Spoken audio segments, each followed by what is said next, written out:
Hello, আসসালামু আলাইকুম সবাইকে। আশা করছি আপনারা সবাই ভালো আছেন। আমিও আল্লাহর দয়া এবং অনুগ্রহে খুব ভালো আছি।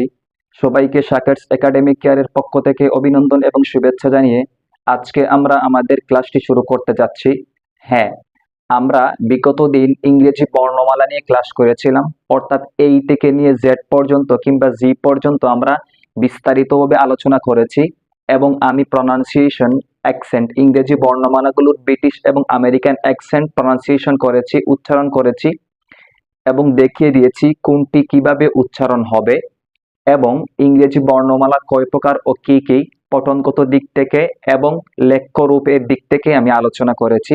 আপনারা যারা মিসিং করেছেন প্রথম ক্লাসটি, সেই ক্লাসটি দেখবেন, তাহলে আজকের ক্লাসটি আপনাদের জন্য বুঝতে অনেক সহজ হবে। ওকে, তাহলে বিগত দিন আমরা শিখেছিলাম ইংরেজি বর্ণমালাগুলো শেখার পরে বলেছিলাম যে যে কোনো ভাষা শিখতে হলে প্রথমে ওই ভাষার বর্ণমালাগুলো শিখতে হয়, তারপরে ওই ভাষার বর্ণমালাগুলোকে একাধিকভাবে বসিয়ে একটি অর্থবহ শব্দ গঠন হয়। যেমন আমরা ইংরেজি ভাষা শিখতেছি, ওই ভাষার শব্দগুলোকে একাত্র করে একটি অর্থবহ শব্দ আমরা গঠন করেছিলাম।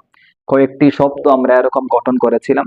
আজকে ওই শব্দগুলো দিয়ে ওই বাক্যটাকে আরো একটু লম্বা করার কিংবা এর সাথে আরো কিছু অ্যাডজাস্ট করার আমরা চেষ্টা করব। তাহলে লক্ষ্য করুন বোর্ডের দিকে, আমরা আজকে শিখব ইউজিং ইনডিফিনিট আর্টিকেল।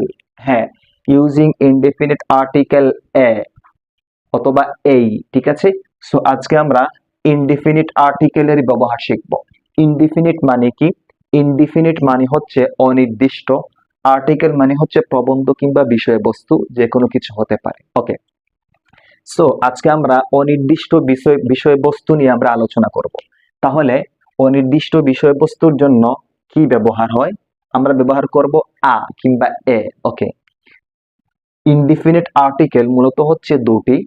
আমরা পরে পরে আরো কি করব, আলোচনা করব আরো একটি নিয়ে, সেটি হচ্ছে এন। সো আজকে আমরা আলোচনা করব ইনডিফিনিট আর্টিকেল এ। এবং এখন কথা হচ্ছে এই শব্দটি কোথায় ব্যবহার হবে, এটাকে আমরা কিভাবে ব্যবহার করব।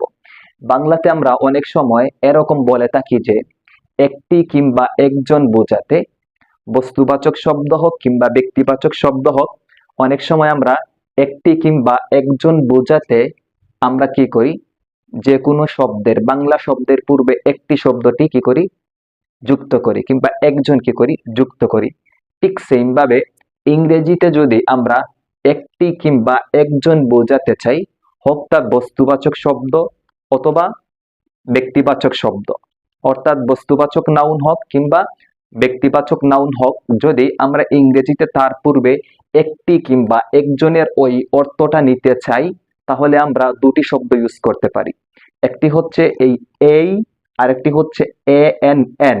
সো আমরা এন নিয়ে পরবর্তীতে ইনশাআল্লাহ আমাদের ক্লাস আসবে। আজকে আমরা এ নিয়ে ক্লাস করব। তাহলে একটি কিংবা একজনের অর্থ নিতে গিয়ে ইংরেজি শব্দের পূর্বে আমরা কি করব, ইংরেজি, হ্যাঁ, একবচন শব্দের পূর্বে আমরা আ শব্দটি ব্যবহার করব। এই শব্দটি হতে পারে ব্যক্তিবাচক অথবা বস্তুবাচক, হোয়াট এভার।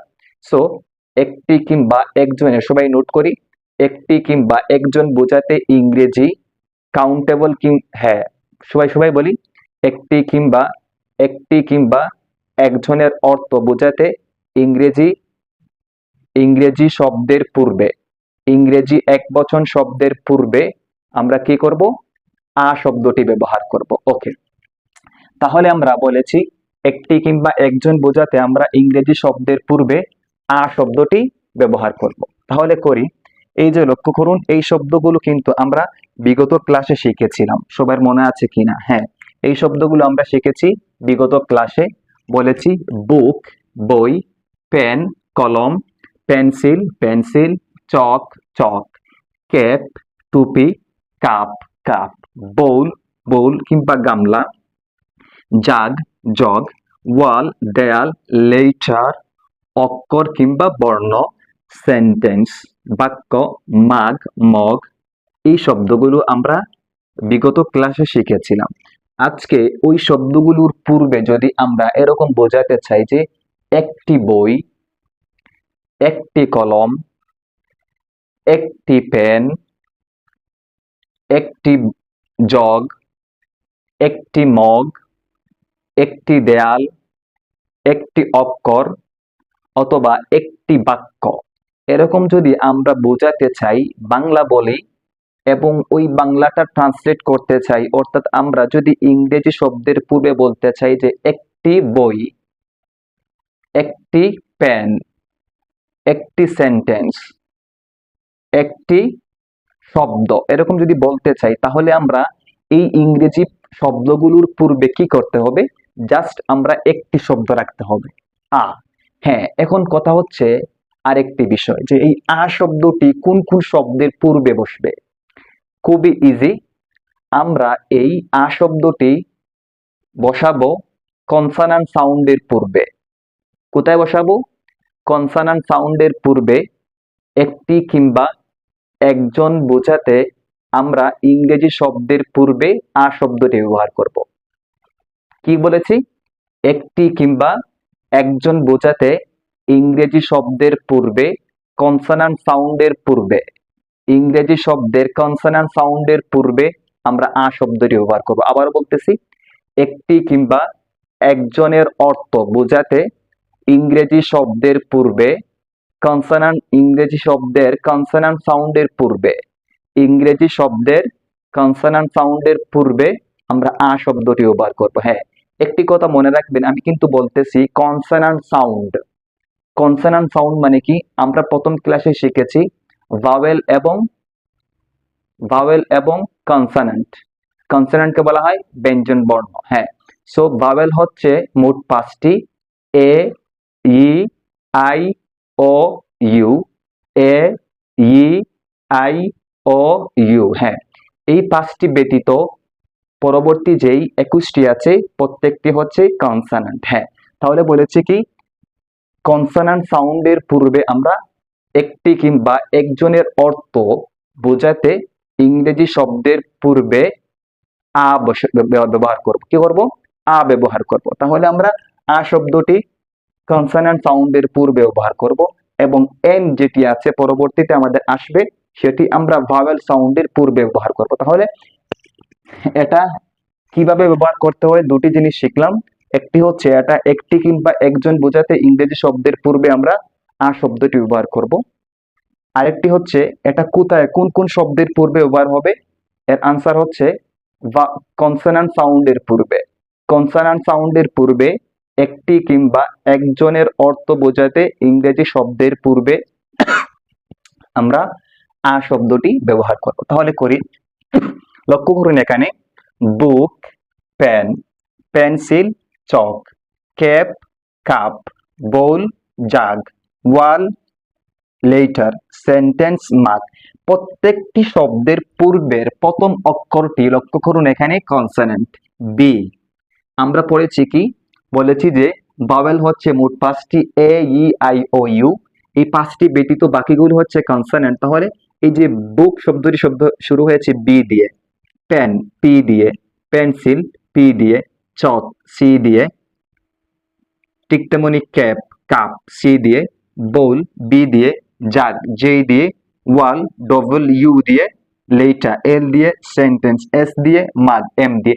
প্রত্যেকটি শব্দ কিন্তু কনসোনেন্ট সাউন্ড। সো এই শব্দগুলোর পূর্বে এরকম যত শব্দ পৃথিবীতে আছে ওই শব্দগুলোর পূর্বে আমরা একটি কিংবা একজন, অর্থাৎ যেগুলো কনসোনেন্ট দিয়ে শুরু হয়েছে কিংবা কনসোনেন্ট সাউন্ডের পূর্বে, যেই শব্দটার প্রথম অক্ষরের সাউন্ড হচ্ছে কনসোনেন্ট সাউন্ড, তার পূর্বে আমরা একটি কিংবা একজন বোঝাতে আ শব্দটি ব্যবহার করতে পারি।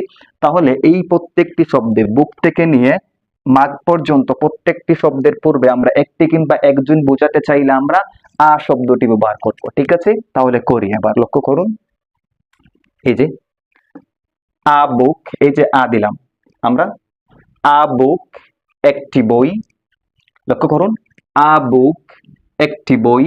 তাহলে আ এর অর্থ হবে বস্তুর ক্ষেত্রে একটি, ব্যক্তির ক্ষেত্রে একজন। অর্থাৎ এখানে যদি এই শব্দটা ব্যক্তিবাচক শব্দ হয় তাহলে আমরা একজন অর্থ নেব। ওকে, তাহলে আ বুক, যেমন আ বুক একজন, একটি বই, আ বয় একজন বালক কিংবা আ টিচার একজন শিক্ষক, ব্যক্তিবাচক শব্দের ক্ষেত্রে। ওকে, যদিও আমরা এখানে ব্যক্তিবাচক কোনো শব্দ নিয়ে আসি নাই। কেন নিয়ে আসি না? একটু কারণ আছে, পরবর্তীতে আমরা পড়বো ইনশাআল্লাহ। তাহলে আ বুক একটি বই, আ পেন একটি কলম, আ পেন্সিল একটি পেন্সিল, আ চক একটি চক, আ ক্যাপ একটি টুপি, আ কাপ একটি কাপ, আ বোল একটি বোল কিংবা গামলা, আ জাগ একটি জগ, আ ওয়াল একটি দেয়াল, আ লেটার একটি বর্ণ কিংবা অক্ষর, আ সেন্টেন্স একটি বাক্য, আ মাগ একটি মগ। তাহলে এই যে লক্ষ্য করুন, আমরা একটি কিংবা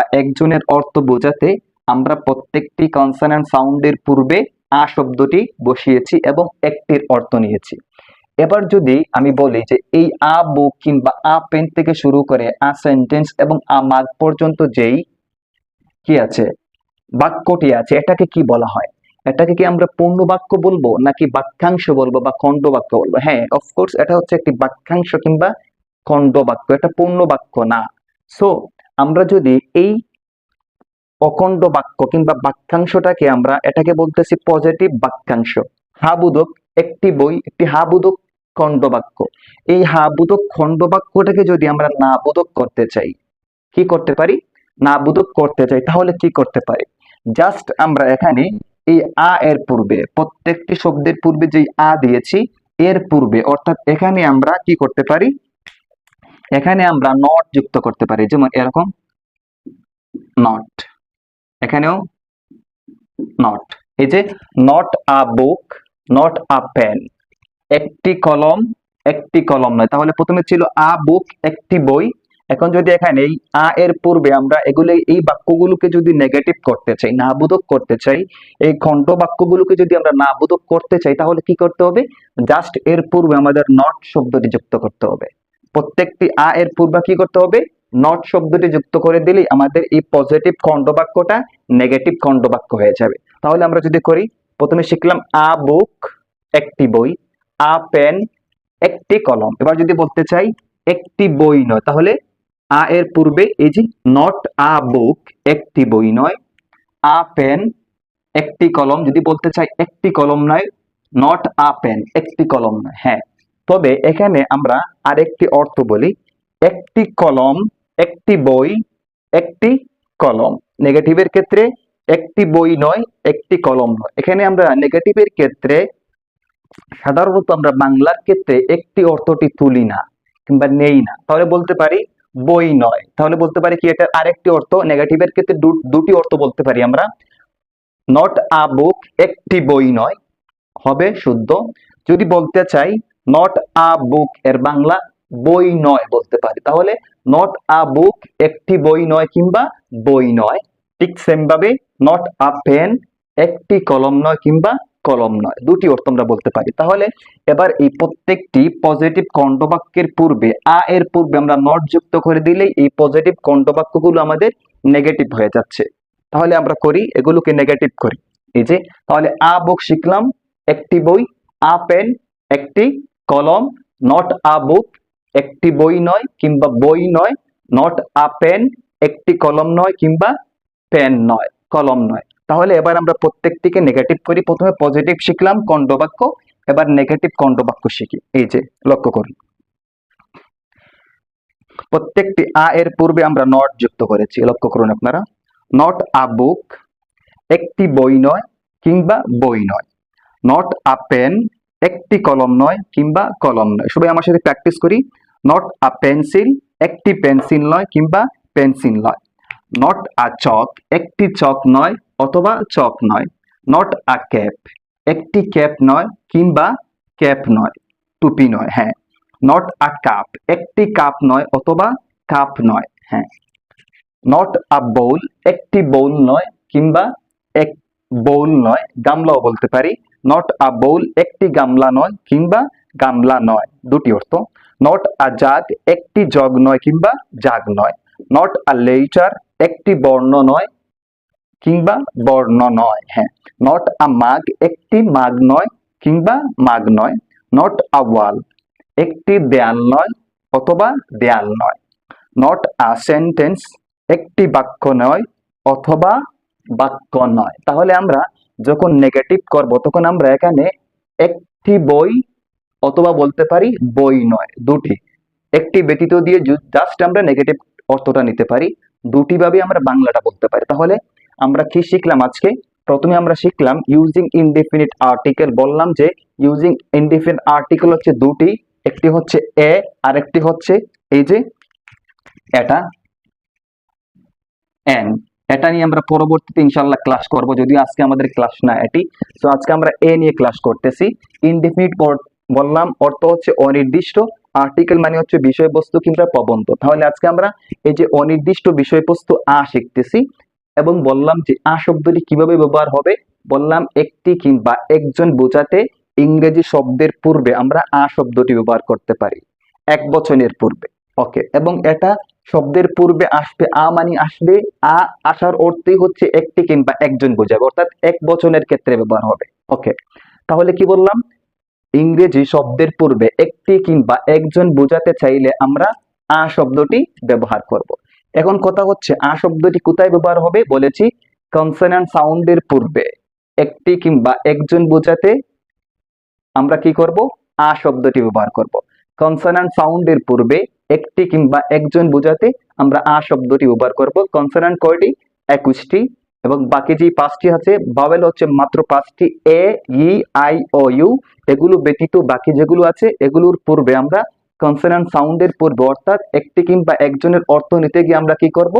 শব্দটি ব্যবহার করব এবং করলাম আমরা। যেমন এখানে বললাম এই যে বুক থেকে নিয়ে এই মাঠ পর্যন্ত শব্দগুলো শিখলাম, তারপরে একটি কিংবা একজনের অর্থ নিতে গিয়ে আমরা বললাম বুক, পেন, পেন্সিল, চক। একটি বই, একটি কলম, একটি পেন্সিল, একটি চক, এরকম শিখলাম।